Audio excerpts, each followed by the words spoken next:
சும்மா பிஜேபிக்கு நாங்க கொள்கை எதிரின்ல, எந்த கொள்கையில எதுக்குற? அதான கேள்வி. என் தம்பி அன்னைக்கு மேடையில சொல்றாரு, வந்திருக்கவன் நல்லவனா கெட்டவனான்னு பார்க்காதீங்க, உண்மையானவனான்னு பாருங்கன்னு. கெட்டவன் எப்படா உண்மையா இருப்பேன்? நல்லவனா கெட்டவனான்னு பார்க்காதீங்க, உண்மையா இருக்கானான்னு பாருங்க. நல்லவன் உண்மையா இருப்பான், கெட்டவன் எப்படி உண்மையா இருப்பான்? கெட்டவன் உண்மையா இருப்பான் கெட்டதுக்கு.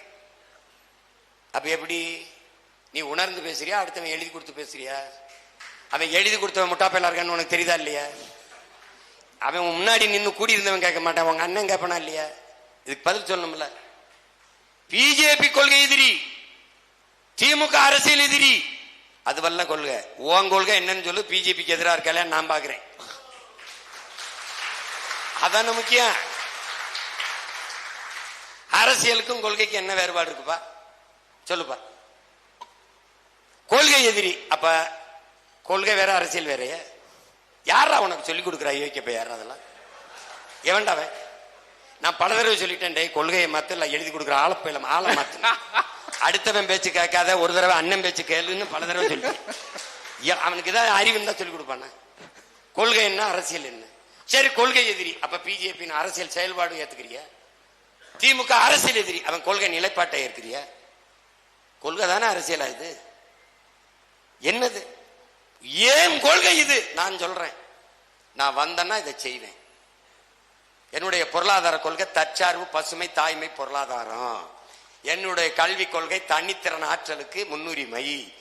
ஒவ்வொன்றையும் நாங்க சொல்றோம், இப்படி செய்யறோம். இதுல இருந்து நான் மாறுபடுறேன். அதுதானே. சும்மா பிஜேபிக்கு எதிரி, பிஜேபி ஏன் எதிரி? ஏன் எதிரி? ஏன் அவன் மானுட குலத்தின் பகைவன்? ஏன் இவன் ஏன் குடிசையில் இருக்கான்? இவன் பசியோடு இருக்கான்? இவன் தீண்டத்தகாதவனா இருக்கான்? இவன் ஏன் தாழ்த்தப்பட்டவனா இருக்கான் என்றால் அவன் வாங்கி வந்த வரம், அவன் கர்மா, அவன் விதி என்று சொல்லும். அதனால சொல்ற நீ மனித குலத்தின் எதிரின்னு. ஆனா நான் திருவரங்கம் தொகுதி, என் பேர் டி சில்வா. ஆனா இப்போ கிறிஸ்தவ மதத்துல கட்டாய மத மாற்றம் நடைபெறுதுன்னு பல இடங்கள்ல நடைபெறுது. அது குறிப்பிட்ட இவங்க பண்றாங்க, அவங்க பண்றாங்க, குறிப்பிட்ட குழுவினர் பண்றாங்க. இதனால என்ன நடக்குதுன்னா, மற்ற மதத்துக்காரங்க நம்மளை பார்க்கும்போது ஒரு வெறுப்புணர்வோட பார்க்குறாங்க.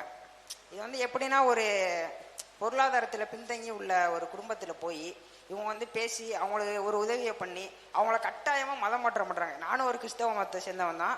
ஆனால் இது பெரிய வருத்தத்தை ஏற்படுத்துது. இதை நீங்கள் ஆதரிக்கிறீங்களா இல்லை எதிர்க்கிறீங்களா? இது இல்லை, நான் காமிக்கிறேன்.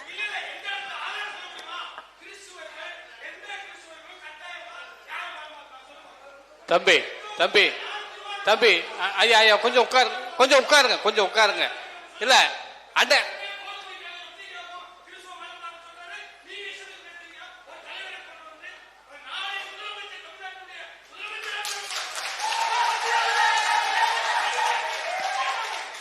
ஐயா ஐயா சரி. அதாவது அண்ணன் ஏற்கனவே தெளிவா சொல்லிட்டாங்க. மதம் மதம் மதம் ஒரு பக்கம் கிடையாது. அவர் தெரியாம பேசுற. இருங்க. மதம் மாறுவது என்பது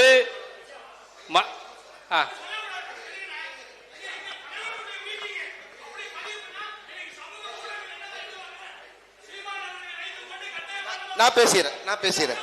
கொரோனா நேரத்திலே என் உடன் பிறந்தார்களே, கொரோனா நேரத்திலே மக்கள் இடம்பெற முடியவில்லை. பல 100 மைல்கள் நடந்து பல 300 கிலோமீட்டர் நடந்து வந்தார்கள். வரும்போதே பிரசவித்தவர்கள், இறந்த பிள்ளைகளில் தோளில் தூக்கி கொண்டு வந்தவர்கள் எல்லாம் இருக்கிறார்கள். இன்னும் காணொலியில் இருக்கு, நீங்க பார்க்கலாம். அப்பா அம்மா நிர்மலா சீதாராமன் அவர்கிட்ட, நிதியமைச்சர்கிட்ட கேட்கும்போது, அவர்கள் ஊடகவியலாளர் கேட்கும்போது, மக்களை இப்படி துயரப்பட விட்டுட்டீங்களே, நீண்ட தூரம் இப்படி இடம்பெற முடியாத போக்குவரத்து வசதி இல்லாம நடக்க விட்டுட்டீங்களேன்னு கேட்டதுக்கு அவங்க சொன்ன பதில், இப்ப சீமான்ட்ட கேட்கிறாங்க. நான் சொல்றேன், உண்மையிலேயே வலி மிகுந்திருக்கு, மிகுந்த வேதனை இருக்கிறது. அந்த மக்கள் கால்வலிக்க நடந்து போற அந்த வழியை நாங்களும் உணர்கிறோம். அவர்கள் கூடவே நடந்து செல்கிறோம். அந்த துயரத்தில் நாங்களும் பங்கேற்கிறோம். இது தவிர்க்க முடியாத ஒரு பேரிடர். இதிலிருந்து நம் நாட்டு மக்கள் மீண்டு வருவோம். நம்பிக்கையோடு பயணியுங்கள். இது எதிர்பாராத ஒரு பேரிடராகிவிட்டது. உங்களுடைய துயரத்தை நாங்கள் பகிர்ந்து கொண்டு பங்கேற்கிறோம். முழுக்க எங்கள் அரசு உங்களோடு நிற்கிறது. உங்களுக்கு பாதுகாப்பா நிக்கிறது என்று பேசுவது எப்படி இருக்கும்? இது யார் பேசியிருப்பா? நாம. அவங்க என்ன பேசுறாங்க? அவ்வளவு அக்கறை இருந்தா நீங்க கூட போய் அவங்க லக்கேஜை வாங்கிட்டு கூடவே நடங்களேன். இந்த சிந்தனை மனித குலத்திற்கு எதிரான சிந்தனை. விளங்குதா? இப்ப எந்தெந்த இடத்துல மாறுபடுறோம்னு. நீ வணங்குகிற சாமியை பத்தியே கவலைப்பட்டுக்கிட்டு இருப்ப. நான் வாழுகிற பூமியை பத்தி கவலைப்பட்டுக்கிட்டு இருக்கேன். எனக்கு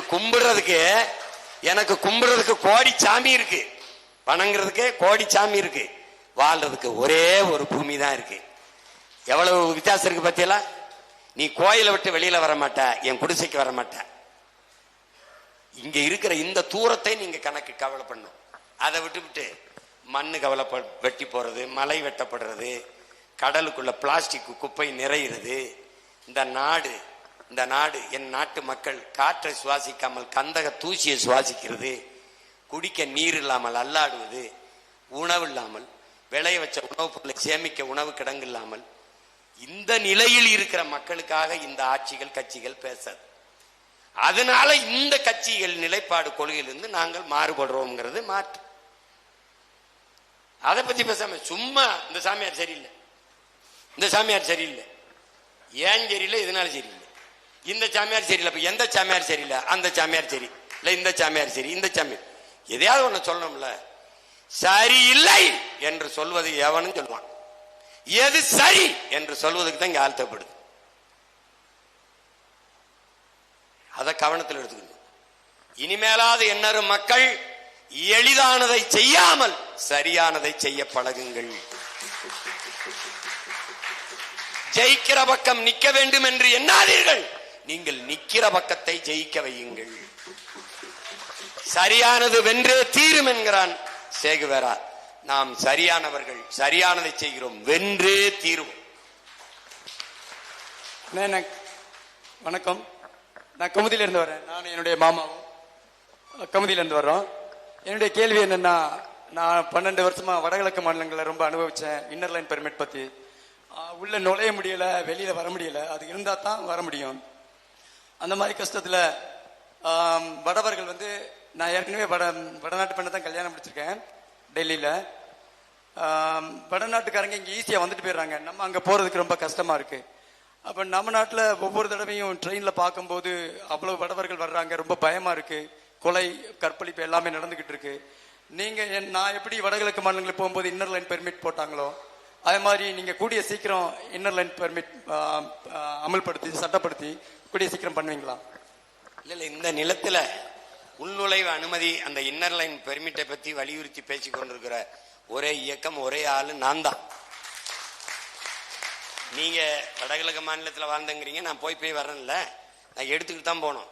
அது மாதிரி இன்னர் லைன் பெர்மிட்டு, உள்நுழைவு அனுமதியை கொடுன்னு சொல்லி தொடர்ச்சியா போராடிக்கிட்டு இருக்கேன், வலியுறுத்திக்கிட்டு இருக்கேன். இப்ப அதை மெதுவா இப்ப அதுக்கு வருது அரசு நம்ம அழுத்தத்தால.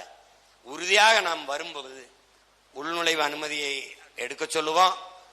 அவர்கள் உள்நுழைய வேண்டிய அவசியத்தை தடுப்போம். அவங்க வரமாட்டான், நான் வந்துட்டேன்னா அங்கே நின்றுவான், இருக்கிறவனும் கிளம்பிடுவான்.